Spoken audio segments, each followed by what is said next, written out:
A paz do Senhor a todos. Hoje nós vamos falar o que representa os três objetos que estavam dentro da Arca da Aliança. Os objetos que estavam dentro da Arca da Aliança, ou a Arca do Concerto do Senhor, o que eles representam no plano espiritual e qual é o seu significado e o que podemos dizer hoje sobre esse fato. Lá em Hebreus 9:3 diz assim: mas depois do segundo véu estava o tabernáculo que se chama o Santo dos Santos. Hebreus 9:4, que tinha um incensário de ouro e a arca do concerto, coberta de ouro todo em redor, em que estava um vaso de ouro que continha o maná e a vara de Arão que florescia e as duas tábuas da lei. No livro de Hebreus nos revela que tinha a vara de Arão que floresceu como vaso com maná e as duas tábuas da lei que estavam dentro da arca, que estavam dentro. Então ali revela em Hebreus que esses três objetos estavam dentro da arca. Mas vamos saber o tamanho da arca para ver se esses três objetos caberiam ali, né? Porque senão, como é que ficaria a história? Se aqui em Hebreus confirma que esses objetos estariam ali dentro, então eles têm que caber lá dentro, né? A arca ela tinha um tamanho até razoável. Qual era o tamanho da arca? E do que ela era feita, né? Êxodo 25:10. Também farão uma arca de madeira de cetim, o seu comprimento será de 2,5 côvados, e sua largura de 1,5 côvado e sua altura de 1,5 côvado. Então está lá também em Êxodo 37:1. Então o côvado é essa medida aqui, ó. Essa medida aqui é o côvado que era medido naquela época. Hoje, essa medida ela tem uma medida média de 44,4 centímetros. Tá? Então, mas o que era esse cetim? Cetim era uma madeira, né? Era a acácia. Era chamado de acácia também. E era uma madeira forte e durável usada em construção e na fabricação de móveis e foi usada para fazer a arca do concerto. A acácia é um gênero de planta com flor da subfamília leguminosa mimosas, sendo uma árvore com espinhos penetrantes, com floração amarelada, de onde se extrai a goma arábica. Então era uma árvore que existia muitas árvores naquela região, né? Essa acácia que se tirava também a goma arábica. Por isso que já chama goma arábica, que vem lá daquela região, né, da Ásia Central, da Ásia Meridional. Qual era a dimensão da arca? Então vamos lá ver o tamanho da arca. O comprimento 2,5 côvados, a largura 1,5 e a altura 1,5 côvado. 1 côvado é 44,4 centímetros, vezes 2,5 vai dar o comprimento de 1,11 metros. A largura, 1,5 côvado vezes 44,4 vai dar 66,6 centímetros de comprimento e 66,6 centímetros de altura. E era revestida de ouro por dentro e por fora. Então veja que a arca ela tinha uma dimensão razoável e ali caberia esses objetos. Êxodo 25:11. E cobrirá a haste de ouro puro por dentro e por fora, e cobrirás e farás sobre ela uma coroa de ouro ao redor. Também está lá escrito em Êxodo 37:2. A Arca da Aliança era o mais sagrado de todos os utensílios do tabernáculo. Aqui os hebreus guardavam as tábuas dos 10 mandamentos, que era um resumo de toda a aliança de Deus. Na arca era guardado também a tábuas da lei, lá em Deuteronômio 10:7. Assim fiz uma arca de madeira, de cetim, e alisei 2 tábuas de pedra como as primeiras, e subi ao monte com as 2 tábuas na minha mão. Então escreveu o Senhor na tábua, conforme a primeira escritura, os 10 mandamentos que o Senhor vos falara no dia da congregação, no monte do meio do fogo, o Senhor me deu a mim. Então aqui foi quando foi feita a segunda vez as tábuas, né? Que as primeiras nós vamos ver aqui que Moisés quebrou elas. Deuteronômio 10:5. Virei-me e desci do monte e pus as tábuas na arca que fizera, e ali estão como o Senhor me ordenou. Êxodo 40, 20. E tomou o testamento, as tábuas de pedra, e pô-lo na arca, e meteu os varais a arca, e pôs o propiciatório, quer dizer, a tampa, sobre a arca em cima. Já em 1 Reis, diz assim, no capítulo 8, no versículo 9, na arca nada havia senão as tábuas de pedra de Moisés, ali pusera junto a Horebe, quando o Senhor fez aliança com os filhos de Israel, saindo eles da terra do Egito. Então, quando eles saíram do Egito, a arca saiu só com as pedras, da lei, as 2 tábuas da lei.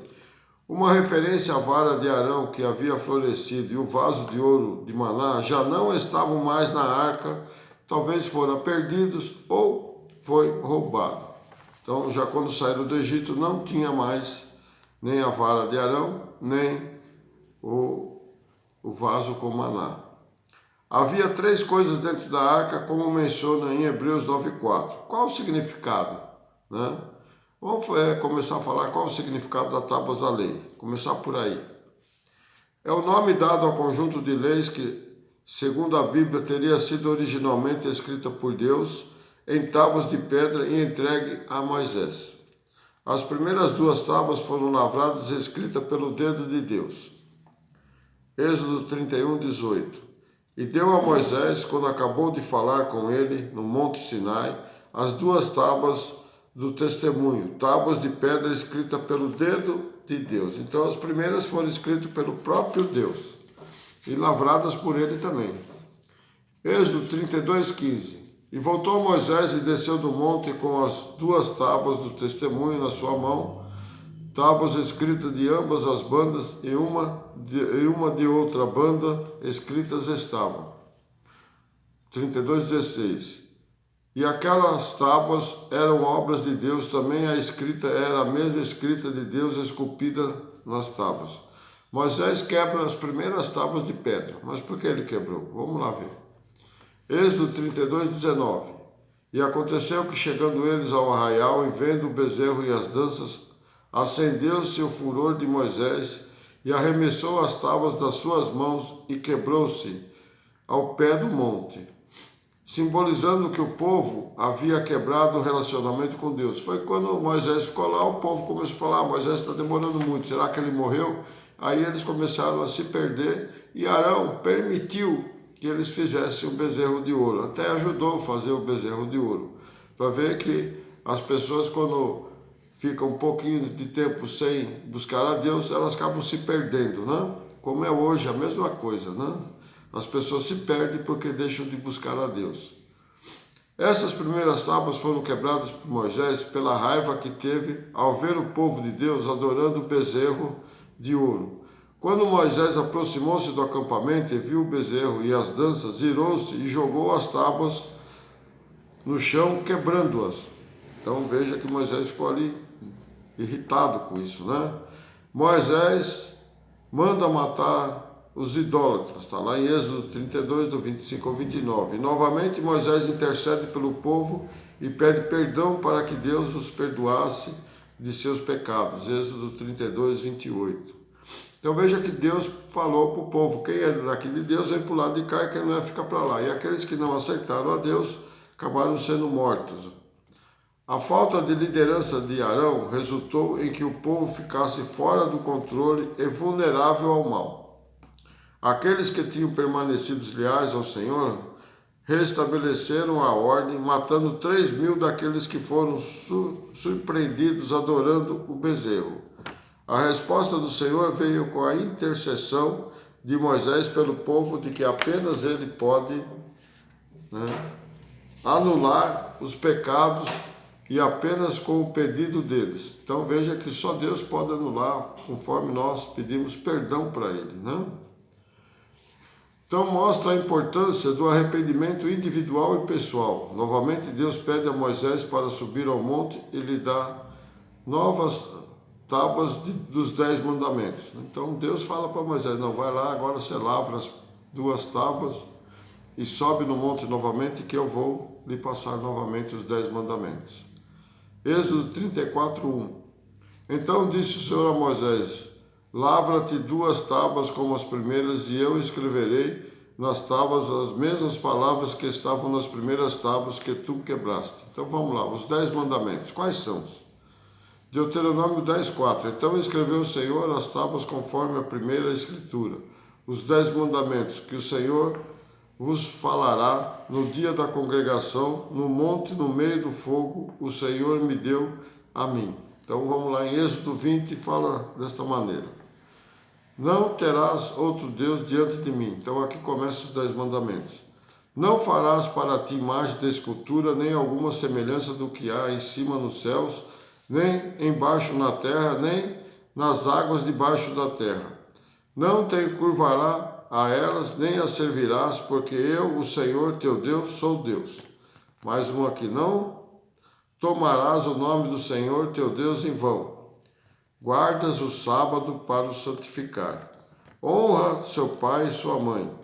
Não matarás, não adulterarás, não furtarás. Não dirás falso testemunho contra teu próximo. Aqui mais um: não cobiçará a casa do teu próximo, nem a mulher, nem os servos, nem coisa alguma. Então esses são os 10 mandamentos que Deus fez para o povo judeu, que também serve de base para nós. Então os 10 mandamentos, são considerados essenciais para a salvação e crescimento espiritual dos que amam Deus, e servem também de base para a doutrina social da igreja e para a sua própria salvação. Deus é justiça e amor, porque seus mandamentos são verdadeiras justiça e amor, e Ele quer a conversão dos pecadores para a vida eterna com eles. Então isso é o que representa as 2 tábuas da aliança. Mas ainda vamos falar na próxima postagem sobre a vara de Arão e o maná. O que isso representa ali na arca do Senhor. Então essa é a primeira parte, dos objetos que estavam dentro da arca do Senhor. Amém? Deus abençoe a todos. Não esqueça aí depois o joinha, Ou não esqueçam de compartilhar com seus amigos. E você que não é inscrito, inscreva-se. E se você quiser ver outros assuntos, entra neste mesmo canal, lá na série, no playlist, tem as séries de todas as postagens que foram feitas, tudo em ordem, seguindo os estatutos de Deus, para que nós podemos viver em paz, em harmonia. Porque quando estamos com Deus, Deus está conosco. Mas quando nós saímos da presença dele, nós estamos vulneráveis, como aquele povo ficou vulnerável e começou a adorar outros deuses. Amém? Deus abençoe a todos. Até uma próxima.